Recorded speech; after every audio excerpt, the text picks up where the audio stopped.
오늘 시간 이 말씀 가운데 저희 함께 나누는 가운데 주님의 은혜가 있는 시간이 되었으면 좋겠습니다. 오늘 말씀은 부자와 거지 나사로라고 하는 말씀으로 우리에게 매우 익숙하고 또 자주 들었던 말씀입니다. 저도 주일학교 때부터 예배 때마다 항상 들었던 비유이기도 하고 말씀이기도 한데, 오늘 이 말씀 가운데 주님께서 또 왜 이 말씀을 하시는지, 그리고 1차적으로는 누구에게 이야기하시는지 그 맥락을 좀 함께 바라보면서 함께 좀 나누어 보는 시간들이 되었으면 좋겠습니다. 먼저 이 말씀을 좀 바르게 이해하기 위해서는 예수님께서 지금 누구에게 이 이야기를, 그리고 왜 이렇게 하고 계시는가를 저희가 좀 봤으면 좋겠는데요. 그러려면 말씀을 조금 우리가 위에 좀 말씀을 좀 먼저 읽었으면 좋겠습니다. 14절 15절인데 제가 읽어드리겠습니다.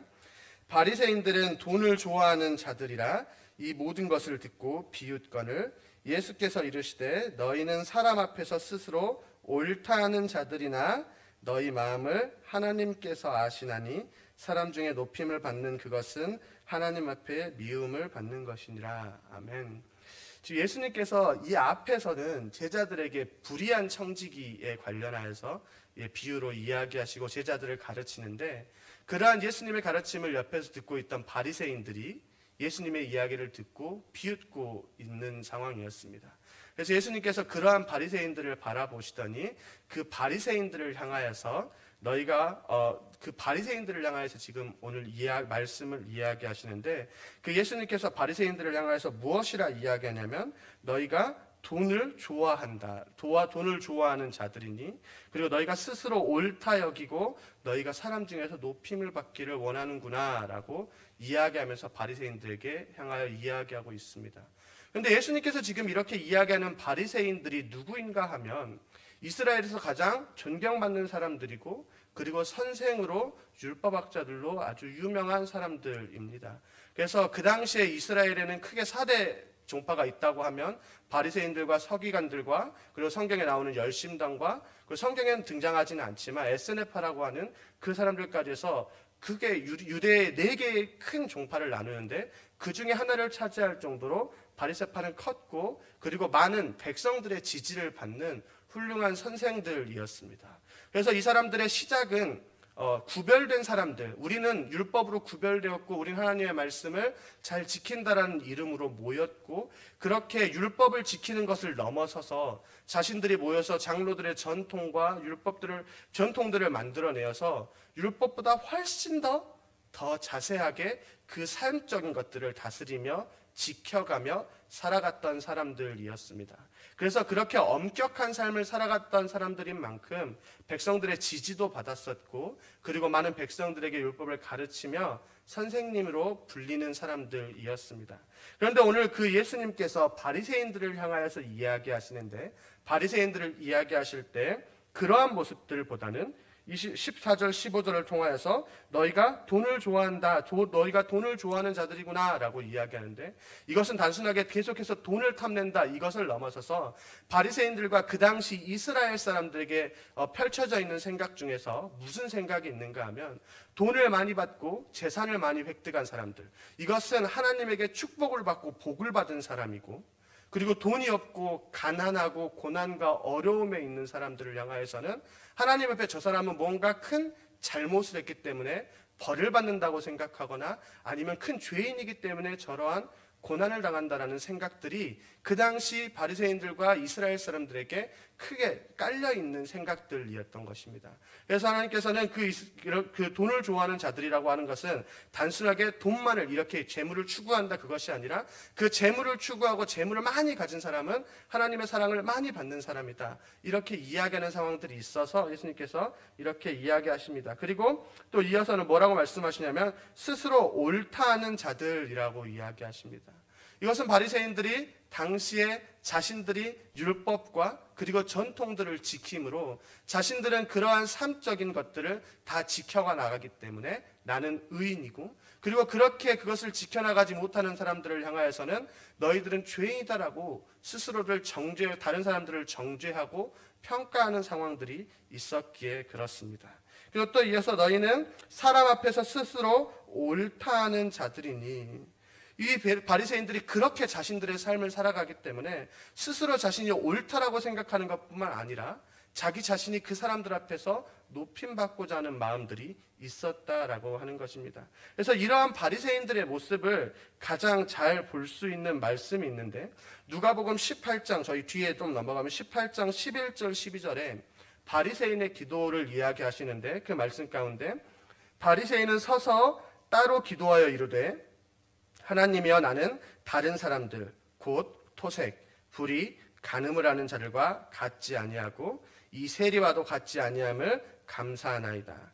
나는 일해에 2번씩 금식하고 또 소득에 11조를 드리나이다 하고, 바리새인이 기도하는 것을 예수님께서 설명하시며 이야기하실 때, 그 바리새인이 다른 사람들 앞에 서서, 그 대로변에 서서 사람들이 보는 앞에서 기도한다라고 하는 것입니다. 그래서 하나님 앞에 보여지는 것보다 사람들 앞에 보여지고 자신을 높임받는 것을 좋아할 뿐만 아니라, 그 기도가 들어본 그 기도에 의하면 다른 사람과 죄인들과 자신을 구별하여서, 예수님, 저는 저 사람들보다, 하나님, 저는 저 죄인들보다는 낫지 않습니까? 그러니까 바리새인들의 삶 가운데에서 그들이 처음에 하나님 앞에서 우리가 구별되어 살겠습니다 하는 마음이 어느새 조금씩 변질되어서 이제는 그 모습이 사람들 앞에서 자신을 높이고 사람들을 평가하는 모습으로 변해 있는 그 바리새인들의 모습을 예수님께서 바라보시면서 그러한 바리새인들을 향해서 오늘 이 비유를 말씀하고 계시는 것입니다. 그렇기 때문에 우리가 오늘 이 말씀을 바라볼 때는 예수님께서 이러한 상황 가운데에서, 그리고 바리새인들을 향하여서 이야기하고 있다는 것을 우리가 기억하고 말씀을 한번 살펴보았으면 좋겠습니다. 19절입니다.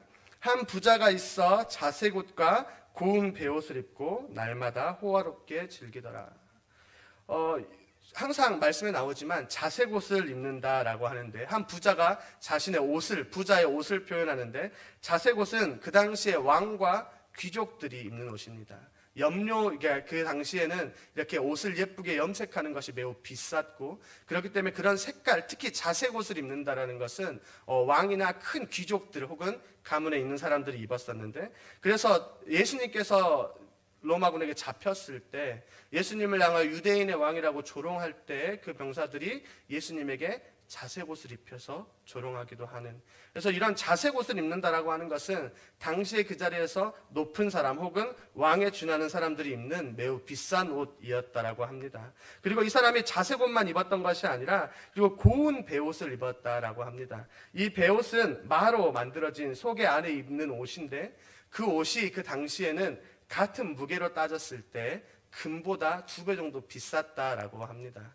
그만큼 아주 비싼 옷이었고, 지금 부자가 이러한 옷들을 입고 있었다라고 하는 것은 이 사람이 아주 풍요로운 삶을 살고 있었던 사람이다라고 합니다. 그리고 이 사람이 그러한 옷을 입고 날마다 호화롭게 즐기면서 살아갔습니다.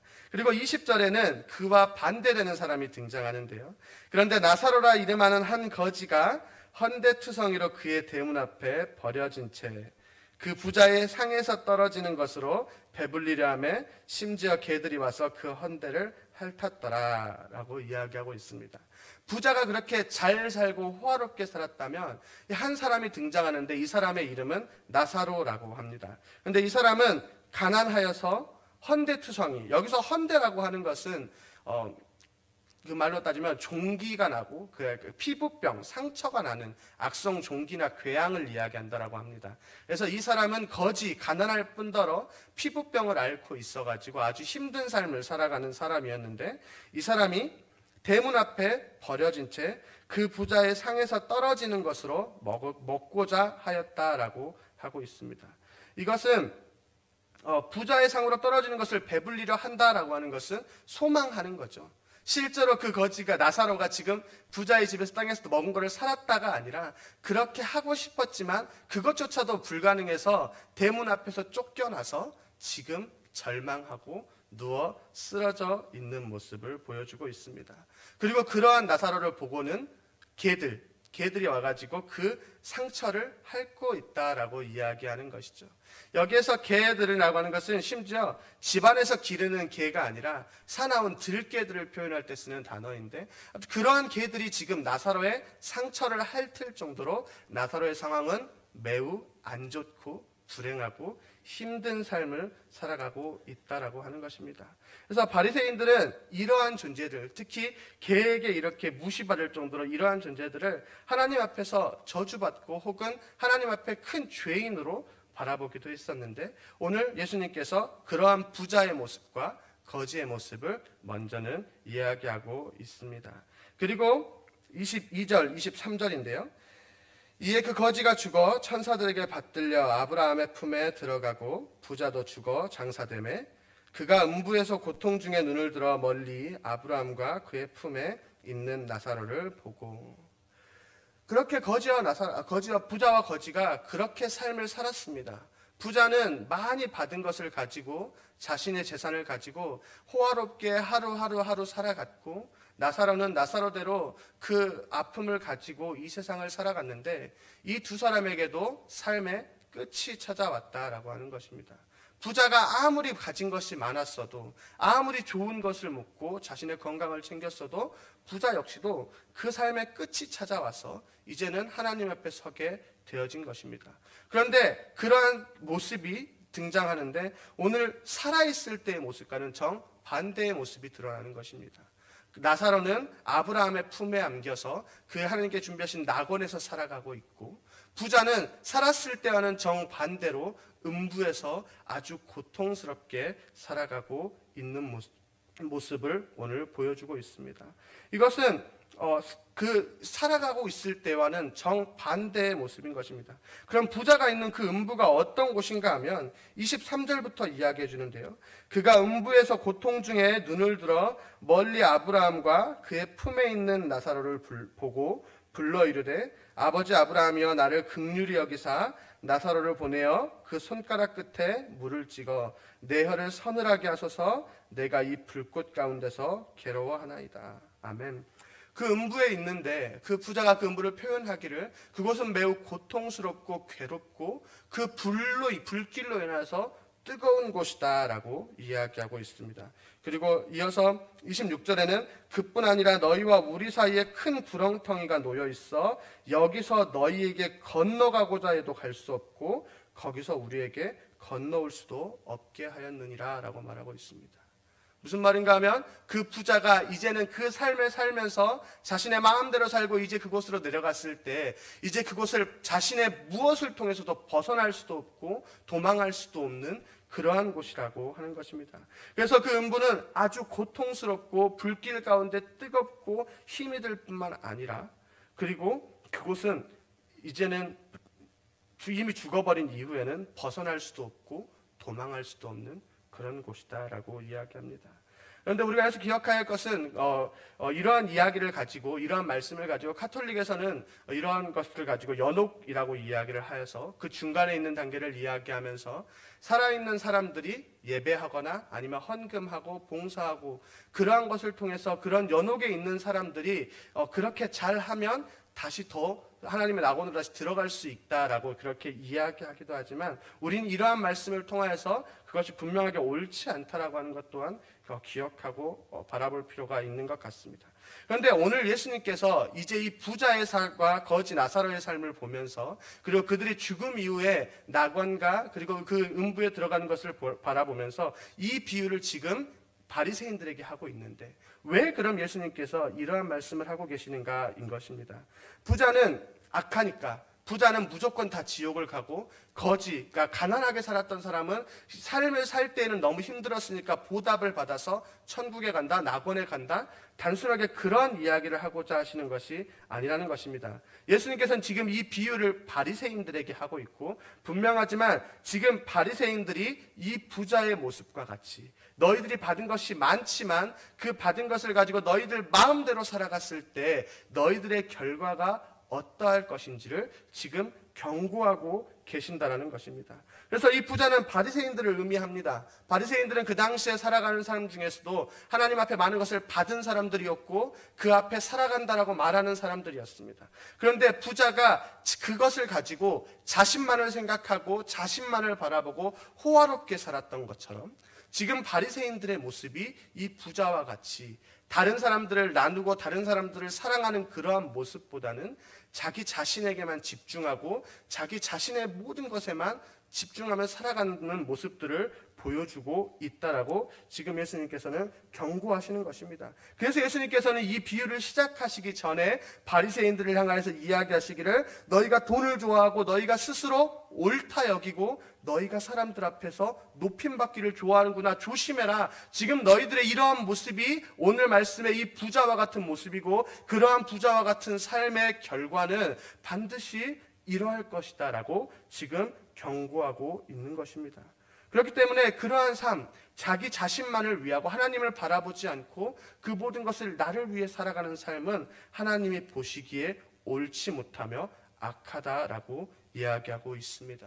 그리고 또한 우리는 이 말씀을 바라보면서 우리의 삶을 돌아보며 우리는 우리의 삶 가운데에서 하나님께서 우리에게 주신 것을 가지고 어떻게 살아가고 있는지 바라볼 필요가 있습니다. 우리는 우리의 삶 가운데서 혹시 우리도 자색 옷을 입고 베옷을 입으며 그냥 그저 우리의 삶을 향하여서 내 자녀만을 위하여서 그렇게 살아가고 있는 것은 아닌지 돌아볼 필요가 있다라고 하는 것입니다. 하나님께서는 예수님께서는 말씀을 통하여서 분명하지만 그리고 가난한 자 그리고 이웃들을 사랑해야 된다라고 이야기하십니다. 그러면 우리는 어떤 누구를 사랑해야 하는가 하면 예수님께서는 이웃에 대한 사랑을 이야기하시면서 무엇을 이야기하시냐 하면 사마리아인들에 대한 이야기를 하십니다. 그 유대인들을 향하여서 너희의 이웃이 누구냐라는 질문에 예수님께서 말씀하시는 것은 제사장도 아니고 유대인도 아니고 유대인들이 가장 힘들어하는 레위인도 아닌 유대인들이 가장 힘들어하는 사마리아인들을 이웃이라 표현하십니다. 그것이 무엇인가 하면 너희가 사랑해야 할 이웃은 너희에게 호의적이고 너희에게 득이 되는 사람들만이 이웃이 아니라 너희가 생각했을 때 가장 힘든 사람, 나를 가장 힘들게 하고 나를 가장 아프게 하고 내가 저 사람만큼은 이웃으로 인정할 수 없다라고 생각하는 그 사람까지도 우리에게는 이웃이어야 한다라고 말하는 것입니다. 그래서 하나님께서는 그 유대인들을 향하여서 너희가 이웃을 사랑하라라고 이야기하면서 그 이웃의 사마리아인을 꺼내는 것입니다. 사마리아인들은 이스라엘 사람들에게 유대인에게는 도저히 인정할 수 없는 사람들입니다. 하나님에게서 떠나간 백성이고 섞여서 이방신을 섬기고 우상을 섬기는 그래서 그 사람들과는 자리하기도 원치 않고 길을 갈 때도 뺑 돌아야 하지만 사마리아 땅을 건너지도 않는 그런데 예수님께서는 그러한 사람까지도 너희의 이웃으로 생각하고 너희가 사랑해야 된다라고 이야기하고 계시는 것입니다. 그리고 사랑에 대해서 이야기하실 때 어떻게 이야기하십니까? 누가복음 6장에서부터 쭉 27절부터 사랑에 대해서 이야기하지만 너희가 왼쪽 뺨을 다지면 오른쪽 뺨도 대하고 겉옷을 달라고 하면 속옷까지도 줘야 되고 오리를 가자고 하면 십리를 가야 하고 나에게 당연한 것을 해주는 사람, 나에게 호의를 베푸는 사람, 그것을 향해서 보응하는 것, 그것을 향해서 사랑하는 것은 세상의 그 어떤 죄인들도 다 할 수 있는 것이 아니냐라고 이야기하시는 것입니다. 예수님께서 말씀하시는 사랑은 우리가 설사 우리에게 악하게 돌아오고 이것을 통하여서 우리가 아무것도 받을 수 없다라고 할지라도 그 사람들을 향하여서 사랑해야 하고 그리고 그것을 하나님께서는 예수님께서는 말씀을 통해서 사랑이라고 이야기하는 것입니다. 그런데 오늘 바리새인들은 오늘 말씀에서 부자는 그렇게 살아가지 않았던 것입니다. 부자가 받은 것도 다 하나님께서 주신 것이었습니다. 부자가 그렇게 자색 옷을 입고 풍요롭게 살아가는 것 역시도 모든 것은 다 하나님이 주신 것이었는데 부자는 그것을 그렇게 생각하지 않았다라는 것입니다. 그것을 당연하게 생각하고 내가 누릴 것으로 생각하고 그것을 가지고 호의호식하며 내가 먹고 싶은 것을 먹고 내가 살고 싶은 대로만 살았다라고 하는 것입니다. 그 앞에 거지 나사로가 있었지만 그 나사로를 향해서 상에서 떨어지는 것조차 주지 않고 그렇게 방치하고 무시하며 철저하게 자신만을 향해서 살아갔다라고 하는 것입니다. 그리고 예수님께서는 이 비유를 통하여서 바리새인들을 향하여서 너희가 지금 그러고 있는 것은 아닌지 점검하고 그리고 너희의 삶을 돌아보라고 비유로 경고하고 계시고 있는 것입니다. 그렇기 때문에 우리는 이러한 말씀을 통해서 우리는 우리의 삶 가운데에서도 다시 한번 돌아보고 우리의 이웃을 사랑하고 우리는 하나님께서 우리에게 주신 그 모든 것을 가지고 이웃에게 나누는 삶을 살아가야 합니다. 왜 그래야 하는가 하면 마태복음 22장 37절에서 40절에 한 율법학자가 예수님과 함께 가장 큰 계명에 대해서 이야기하고 시험하는 장면이 나오는데, 그때 예수님께서 이렇게 말씀하십니다. 예수께서 이르시되 내 마음을 다하고 목숨을 다하고 뜻을 다하여 주 너의 하나님을 사랑하라 하셨으니 이것이 크고 첫째 되는 계명이요. 둘째도 그와 같으니 내 이웃을 내 자신과 같이 사랑하라 하셨으니 이 두 계명이 온 율법과 선지자의 강령이니라. 아멘. 예수님께서 말씀의 가장 큰 계명이 무엇인가의 질문에 우리가 내 몸과 같이 하나님을 사랑하는 것이라고 말합니다. 그리고 거기에서만 끝을 내는 것이 아니라 이와 같이 두 번째 계명도 있는데, 이와 같이 우리가 내 이웃을 내 자신과 같이 사랑하라 라고 말씀하십니다. 이와 같이라고 하는 것은 첫째 계명과 둘째 계명이 같다라고 하는 것입니다. 우리가 하나님을 그렇게 사랑할 수 있다면, 너희 바리새인들을 향해서 너희가 그렇게 하나님을 사랑하고 하나님의 말씀을 너희가 지킨다라고 한다면, 너희는 그것을 가지고 너희의 이웃에게도 그 사랑을 베풀 수 있어야 된다라고 말씀을 통해서 이야기하고 계시는 것입니다. 그리고 이 말씀은 우리의 삶 가운데에서도 주어진 말씀이라는 것을 우리는 기억해야 합니다.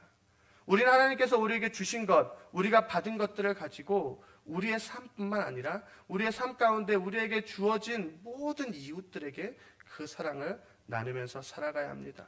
왜냐하면 이것이 곧 예수님의 명령일 뿐만 아니라 예수님이 그렇게 우리를 먼저 사랑하셨기 때문에 그렇습니다.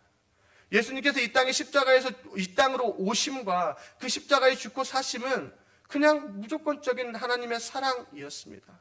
그렇기 때문에 예수님께서 우리를 향하여서 너희가 그렇게 사랑하면 내가 너희를 사랑해 줄게 라고 이야기하시는 게 아닙니다.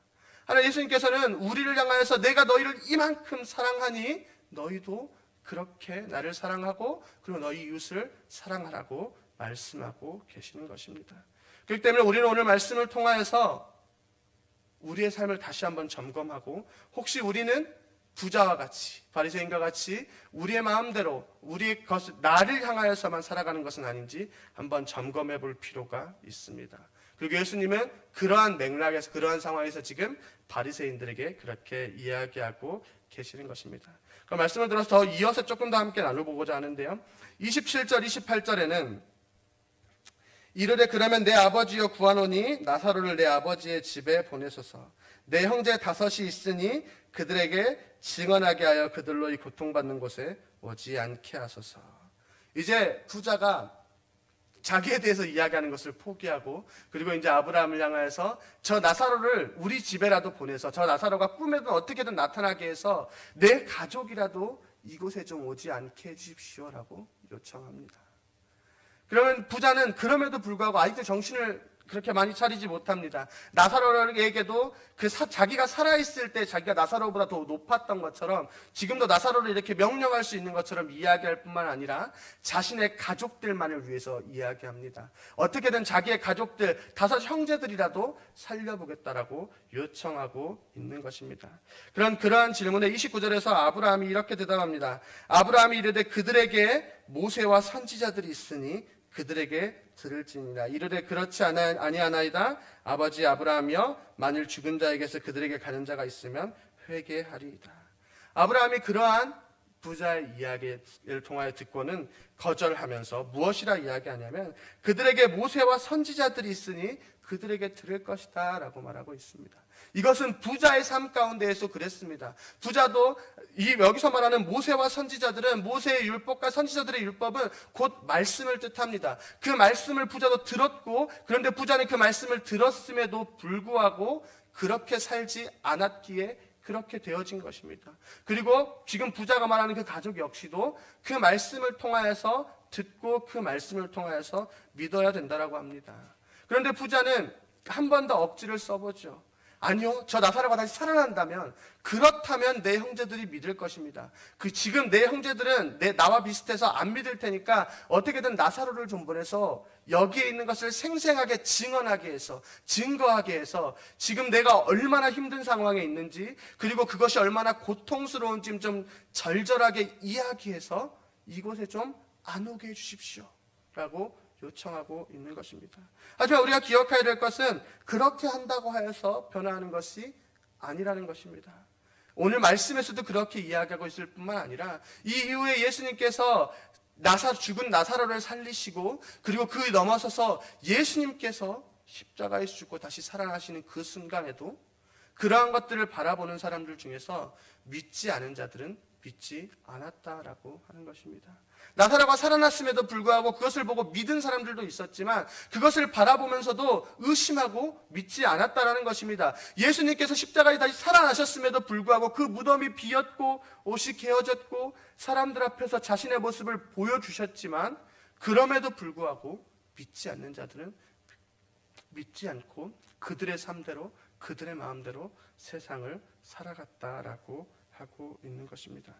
그래서 31절에 이르되 모세와 선지자들에게 듣지 아니하면 비록 죽은 자 가운데 서서 살아나는 자가 있을지라도 권함을 받지 아니하리라 하였다 하십니다. 말씀을 통하여서 그렇게 한다고 해서 그들이 믿지 않을 것임을 예수님께서는 비유를 통해서 또 이야기하고 계시는 것입니다. 그리고 이것은 우리의 삶 가운데 우리의 상황 가운데서도 우리도 돌아보아야 할 필요가 있습니다. 우리에게도 주어진 가족이 있고 친구가 있고 혹은 이웃이 있고 우리는 우리에게 허락되어진 시간, 하나님께서 우리에게 주신 그 시간 안에 우리는 하나님의 말씀을 전하고 예수 그리스도에 대해서 전해야 합니다. 그 시간이 다 끝이 나서 그때 그곳에 가서 울면서 후회하면서 어떻게든 제 가족을 다시 살려보겠습니다 이야기하는 것은 늦는다라고 이야기하고 계시는 것입니다. 그렇기 때문에 우리는 우리에게 주어져 있는 이웃과 우리에게 주어져 있는 가족들에게 끊임없이 지금 전해야 합니다. 그리고 하루라도 더 빠르게 그들이 예배의 자리로 돌아오고 하나님 앞으로 나아올 수 있게 우리는 전도하고 말씀을 전해야 한다라고 하는 것입니다.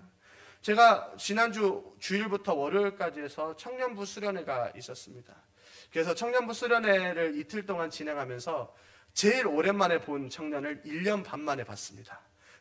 그러니까 1년 반이면 아주 오랜만에 봤습니다. 그리고 군대 가서 처음 본 이렇게 1년 만에 본 친구들도 있었고요. 그래도 좋은 기회를 통하여서 청년들을 만나고 청년들과 이야기하고 밤늦은까지 대화하는 좋은 시간이 있었음에도 불구하고 그 모임 가운데 또 때로는 마음이 아팠던 것이 무엇인가 하면 그 청년들과 대화하면서 왜 교회에 안 나오는지, 왜 이곳이 오기가 힘든지 이렇게 대화하고 솔직하게 이야기할 때 그 청년들 마음 가운데 한 청년이 이야기하기를 자신은 이 교회에 나오는 게 무슨 의미인지 모르겠다라는 것입니다.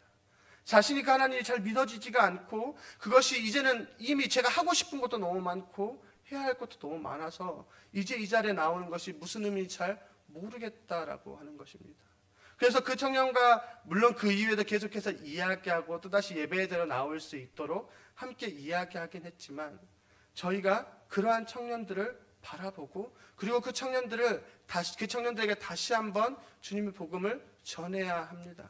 실은 그 청년들이 그렇게 되는 것이 어쩌면 저희의 책임인지 저희도 그러한 책임이 있다라고 하는 것도 한번 생각해 볼 필요가 있는 것입니다. 그 아이들이 중학교 때, 고등학교 때 그 시간들을 겪으면서 그 아이들에게 우리도 모르게 그래 이 시험 한 번만, 이거 한 번만이란 이유로 예외를 주기 시작하고 하나님보다 그 세상의 것을 조금 더 할 수 있도록 그것들이 그 아주 작은 시작이 조금씩 그 아이들의 삶을 차지하고 종국에는 이제는 더 이상 1년에 한 번조차도 하나님 앞에 나와 예배하는 것이 어려워질 정도의 삶이 되어지기도 한다라고 하는 것입니다. 그런데 우리가 그 아이들에게, 우리가 그 청년들에게, 우리가 그 학생들에게 혹은 우리의 이웃에게, 우리의 가족에게 그 하나님의 말씀을 다시 전할 수 있는 시간은 우리에게 허락되어진 시간 안에서 우리가 해야 한다라고 하는 것입니다. 그렇기 때문에 우리는 오늘 말씀을 통하여서 기억하시고 그리고 그 예수 그리스도를 전해야 합니다. 방법을 가리지 않고 다시 회복되어질 수 있게 기도하고 끊임없이 이야기할 수 있어야 한다라고 하는 것입니다. 그래서 오늘 부자는 그것을 후회하면서 아브라함에게 요청하지만 그것은 그냥 그렇게 거절당하고 더 이상 기회가 없는 모습을 보여주는 것입니다. 오늘 말씀을 좀 정리하고자 하는데요. 오늘 말씀은 예수님께서 바리새인들에게 하신 비유였습니다. 바리새인들이 자기 자신들은 잘 산다라고 생각했지만 예수님께서 보시기에 그것은 그저 재물을 사랑하는 것이고, 그것은 그저 자신이 옳다라고 여기는 삶이고, 그것은 그저 사람들 앞에서 보여지는 삶이었다라고 하는 것입니다. 그리고 그러한 삶은 반드시 하나님 앞에서 심판을 받고 악하다라고 이야기하신다라는 것입니다. 그래서 예수께서는 그 비유를 통하여서 무엇이라 이야기하시는가 하면, 그렇게 살아가는 것이 아니라 자색 옷을 입고 아주 내 호화로운 삶을 사는 것이 아니라 하나님께 주신 것을 가지고 이웃에게 나누는 삶을 살아야 하고, 그리고 우리에게 주어진 사람을 향하여서, 우리에게 주어진 가족들과 이웃을 향하여서 그 주님의 사랑을 베풀고, 그리고 주님의 사랑을 전해야 된다라고 이야기하고 있습니다. 그래서 우리 한 주간을 살아가시는 동안에도 우리의 삶을 다시 한번 점검하셨으면 좋겠고, 그리고 그 시간들을 넘어서서 우리에게 주어진 우리의 가족들과 우리의 이웃들에게 하나님의 사랑을 전하고, 그래서 다시 이 자리에 나올 수 있도록 끊임없이 노력하는 저희 성도님들 되시기를 기도하겠습니다. 기도하겠습니다. 살아계신 하나님 아버지, 감사합니다. 지금 오늘 우리가 말씀을 듣습니다. 지금 우리가 이 말씀을 우리의 마음 가운데 다시 한번 새기며 우리의 삶을 점검하게 하시고, 우리가 나를 위해 살아가는 것이 아니라 주님께서 말씀하셨던 것처럼 우리가 그렇게 주님을 사랑하고 그와 같이 우리가 우리의 이웃을 사랑하는 삶을 살 수 있도록, 그렇게 우리가 주님을 사랑하며 그 사랑을 가지고 이웃을 향하여서 우리가 서 있는 자리에 서서 주님의 사랑을 전할 수 있는 우리 모든 성도님을 낼 수 있도록 시간 함께해 주시옵소서. 살아계신 예수 그리스도 이름으로 기도드립니다. 아멘. 광고는 저희 주보를 참조하셨으면 좋겠고요. 저희 이 시간 함께 기도하실 텐데요. 저희 이 시간 함께 기도하실 때는 병상에 있는 우리 교회에 있는 가족들을 좀 위해서 기도해 주셨으면 좋겠습니다. 우리 문복심 집사님도 그렇고, 그것도 각자 두시는 분들 중에서 몸도 그리고 또 마음적으로도 아파 있는 그 모든 분들을 위해서 우리가 기도해서 회복되어져서 이 자리에 나오는 시간들이, 그리고 그러한 시간 가운데 그 가족들에게도 좀 위로를 해주시고, 그 가족들에게도 주님 앞으로 나오는 회복되어지는 시간, 더욱더 견고하고 주님을 만나는 시간들이 될 수 있게 해달라고. 그리고 저희가 또 선교를 준비하고 있는데 그 교회를 건축해가는 모든 과정 가운데에서 주님께서 필요함들을 다 채우시고 날씨와 모든 환경들을 좀 다스려 주셔서 그곳에 교회가 잘 지어지고, 그로 인하여서 그 땅에 그 교회를 통하여서 하나님의 복음이 잘 전달되어 줄 수 있게 해달라고. 그리고 우리 교회의 모든 부서들이 우리 교회를 위해서 기도하시고, 우리의 모든 주일학교부터 시작해서 모든 우리 성도님들이 항상 하나님 앞에 나와 주님을 예배하며 찬양하는 시간 될 수 있게 해달라고. 우리 시간 주여 3번 간절하게 외치고 우리 이 시간 다 함께 기도하시겠습니다. 주여! 주여!